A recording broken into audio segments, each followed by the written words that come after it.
Hello, and welcome to this in-depth exploration of the evolving partnership between the Duke and Duchess of Sussex and Netflix, as seen through the public statements of Chief Content Officer Bela Bajaria. The relationship between the Duke and Duchess of Sussex, Prince Harry and Duchess Meghan, and the streaming giant Netflix has been one of the most closely watched and speculated upon partnerships in modern media, a narrative constantly buffeted by the winds of tabloid rumor and high-stakes corporate strategy.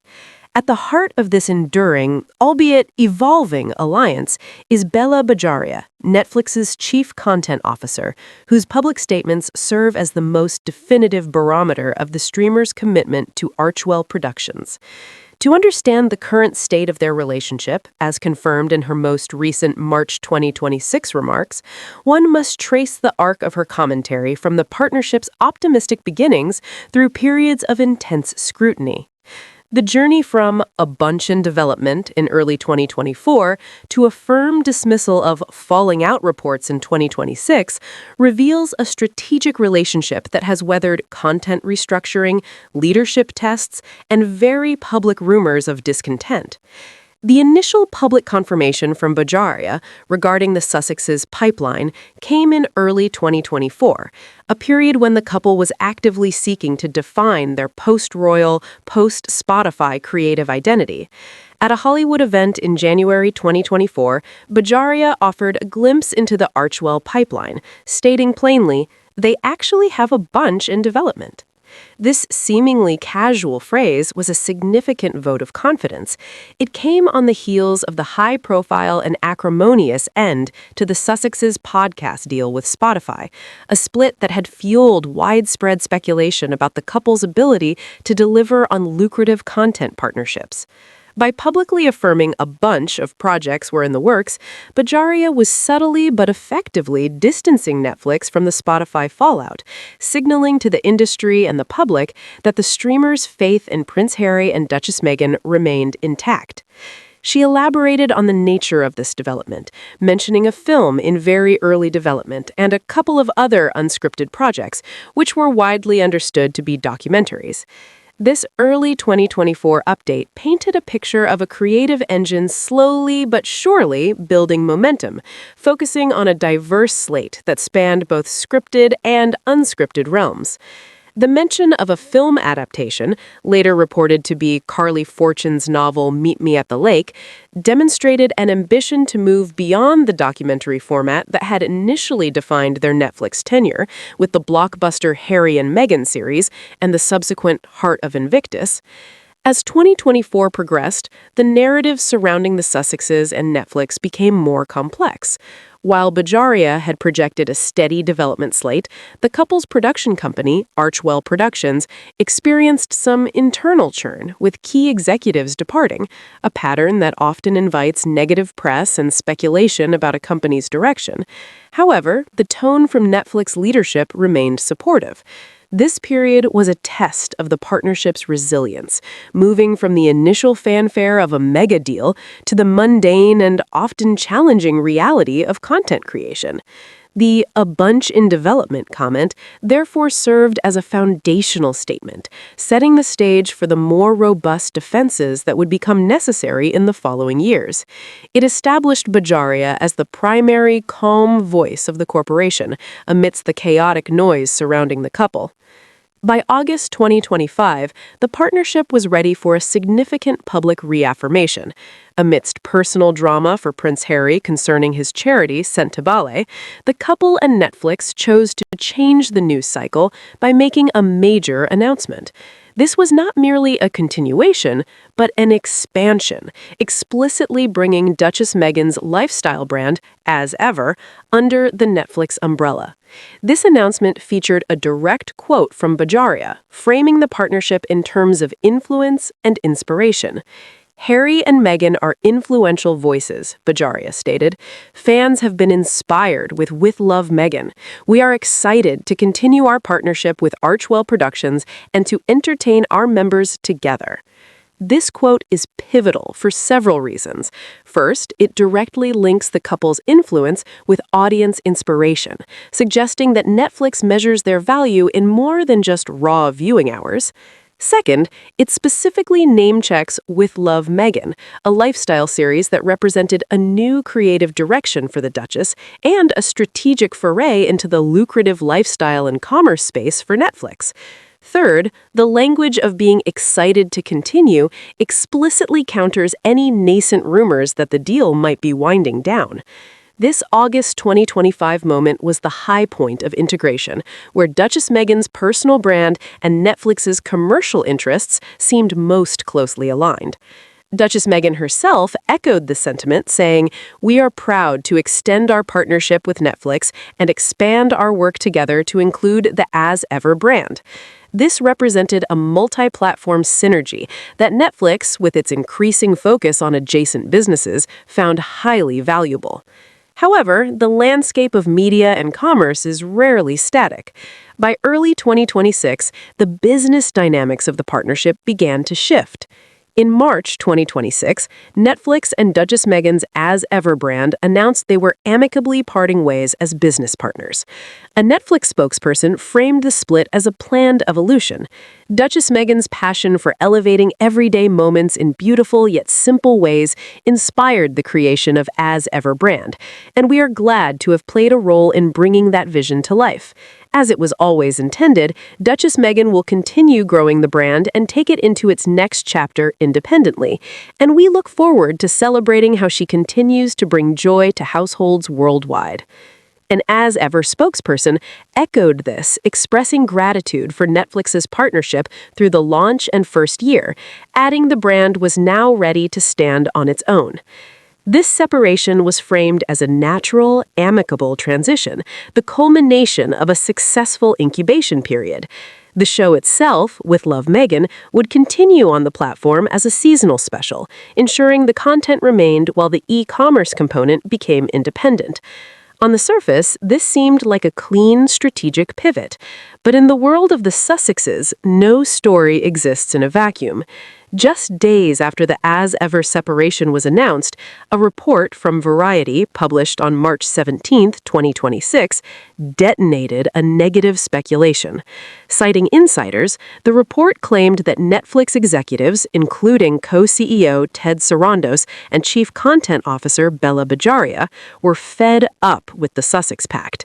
The article painted a picture of growing tension, fueled by lackluster ratings for shows like With Love Meghan and a difficult bedside manner exhibited by the couple in meetings that had allegedly ruffled feathers.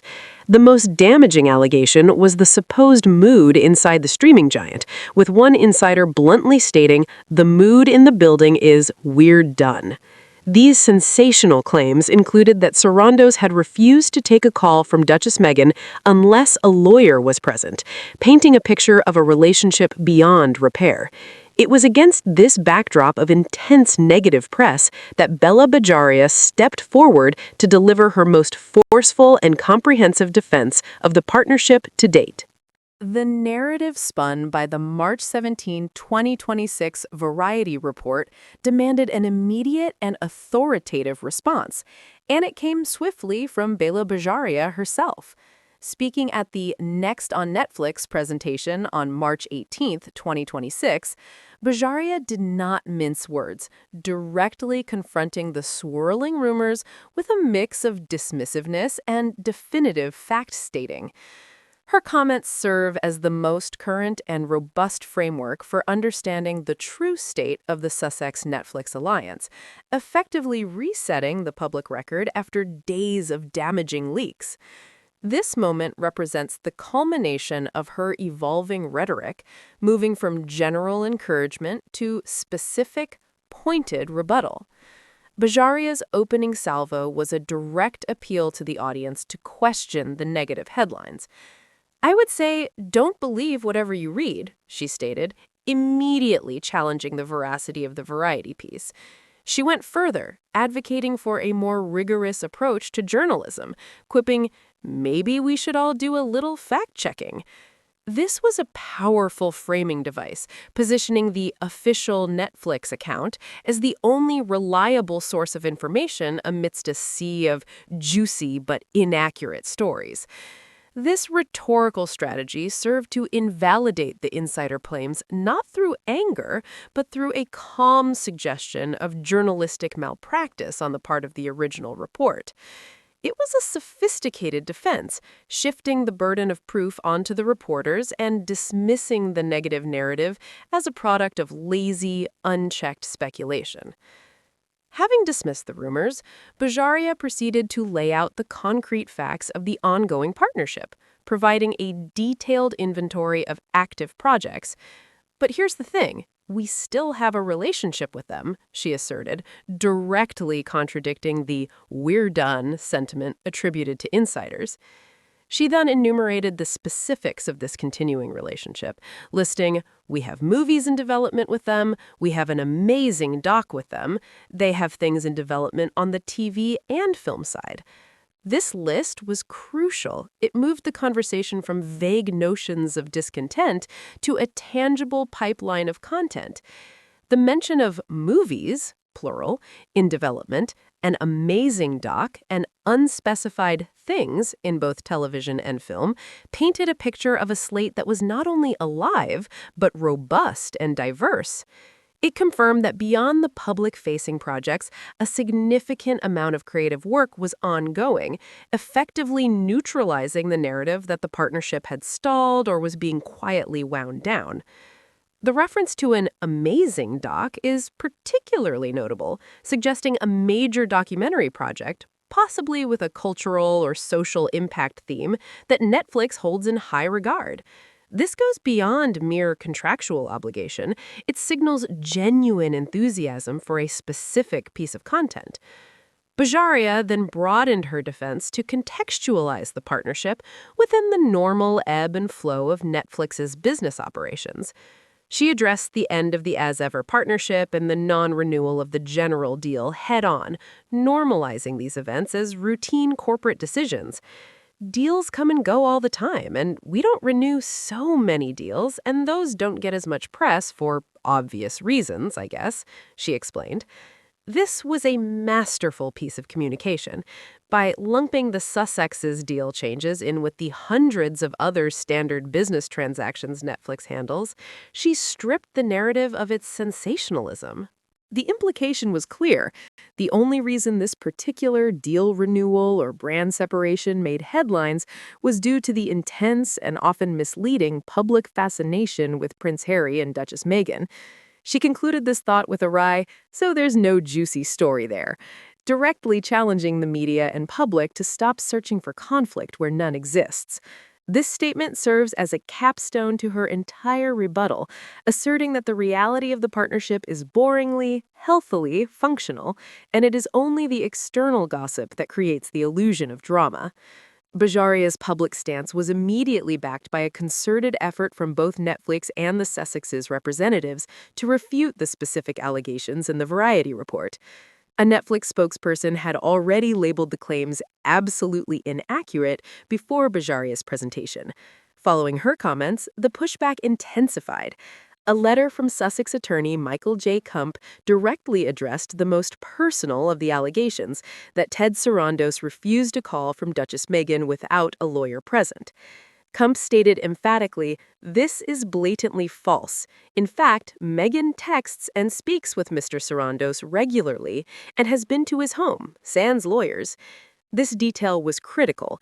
It transformed the relationship from a cold, corporate standoff to a neighborly, personal connection, directly undermining the narrative of a toxic fallout. Furthermore, a spokesperson for the couple refuted the claim that Netflix was caught off guard by their 2021 Oprah Winfrey interview, calling it categorically false and noting that legal counsel had involved to oversee the evolution of the deal, a standard practice in Hollywood.